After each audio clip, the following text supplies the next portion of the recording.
Siswi SMA Negeri 1 Blora, Rizky Aulia Dinda Primadani, diterima di Monash University, Melbourne, Australia, dengan jurusan Biomedical Engineering.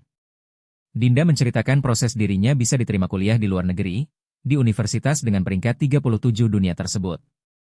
Sebelum diterima itu, Dinda mengikuti program beasiswa Indonesia Maju Taman Sains Non-Gelar, atau program persiapan S1 luar negeri. Selama 10 bulan itu, Dinda mendapatkan bimbingan agar bisa diterima di universitas luar negeri. Utamanya, mulai pembelajaran untuk menguasai bahasa asing. Ada 2 bahasa asing yang dipelajari, bahasa Inggris dan bahasa Mandarin. Pembelajaran 2 bahasa asing itu menjadi tantangan tersendiri bagi Dinda. Namun, lantaran sudah menjadi komitmennya, akhirnya Dinda bisa melampaui tantangan itu.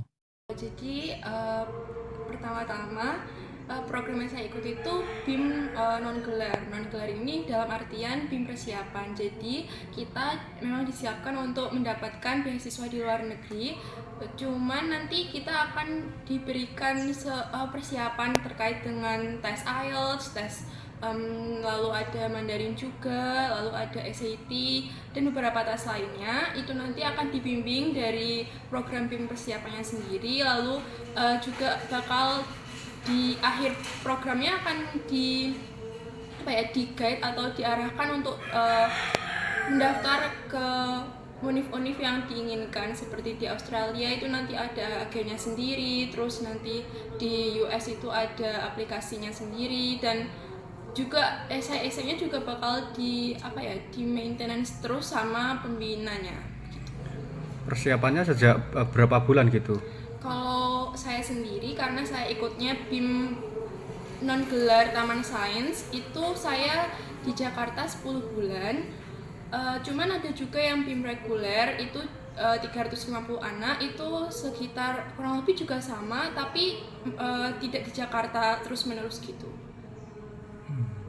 Nah itu ada beasiswa itu sendiri tahu dari BIM itu sendiri atau dari sekolah atau seperti apa sih?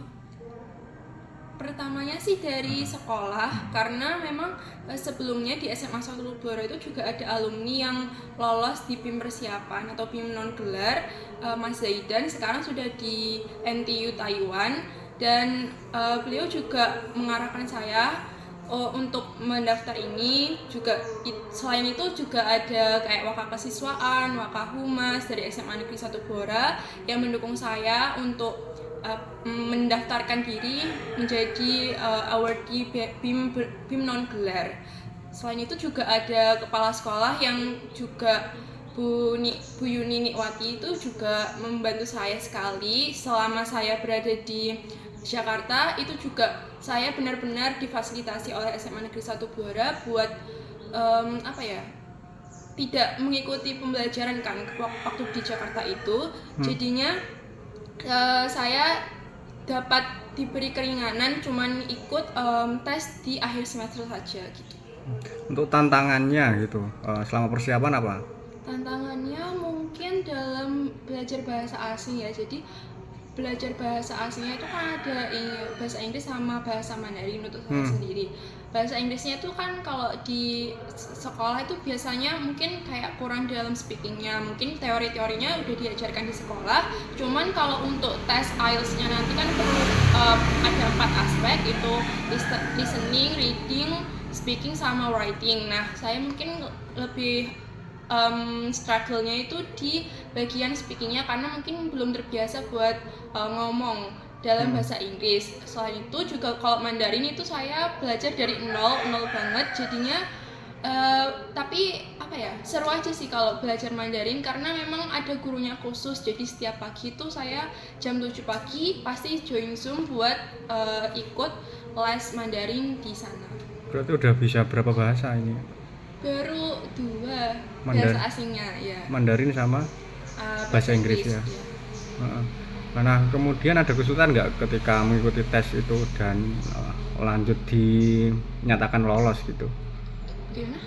Punya kesulitan tersendiri nggak gitu pas tes gitu? Oh iya, mungkin kesulitannya juga waktu ini sih, tes bahasa Inggrisnya itu kan ada IELTS, ada SAT ya. SAT itu semacam kayak UTBK tapi untuk student-student di US gitu, itu saya sampai ngulang 3 kali sih, biar biar nilainya itu melampaui batas minimum dari ketentuan BIM-nya untuk saya daftar BIM bergelar. Jadi yang saya kemarin baru dapat itu BIM bergelar, karena BIM bergelar itu tidak hanya setelah persiapan nanti kita daftar BIM bergelar dengan LOE atau Letter of Acceptance dari universitas-universitas yang sudah kita dapatkan dan nanti diajukan ke Puspresnas lalu diterima di mananya gitu.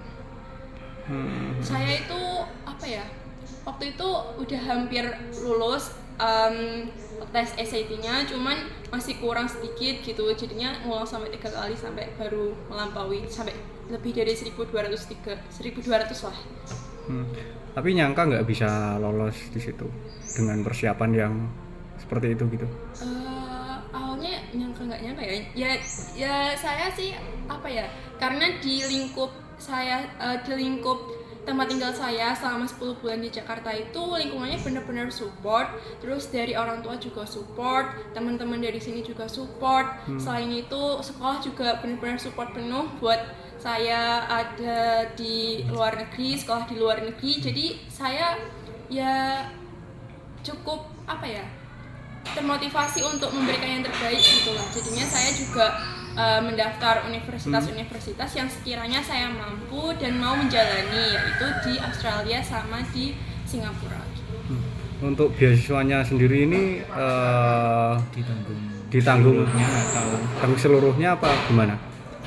Ya alhamdulillahnya saya dapat beasiswa yang fully funded dari BIM gitu, dari BIM gelombang 4 dari Puspresnas itu fully funded dari mulai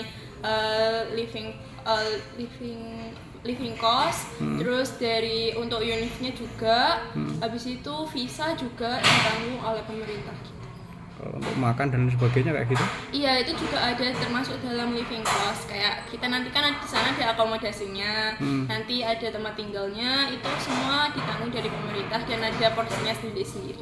Pemerintah mana itu berarti? Indonesia atau mana? Ini pakainya dana dari LPDP. Oh, LPDP. Iya. Berarti nanti di setiap bulan ada uang sewa kayak gitu ya? Iya, kalau nggak salah sih kalau tahun ini 3 bulan sekali gitu cair. Nah ini kenapa sih kok bisa milih Melbourne University, itu seperti apa sih awalnya? Sebenarnya sih ini bukan Melbourne University tapi Monash University. Oh iya, Monash University. Karena lokasinya aja di Melbourne. Karena di BIM sendiri kalau Melbourne University itu belum bisa karena harus masa studinya 4 tahun, sedangkan di Melbourne itu cuma 3 tahun gitu, jadinya nggak bisa di accept dari BIM-nya sendiri. Kalau untuk saya milih Monashnya sih itu didukung oleh orang tua, karena dari waktu itu kan saya tuh dapat 5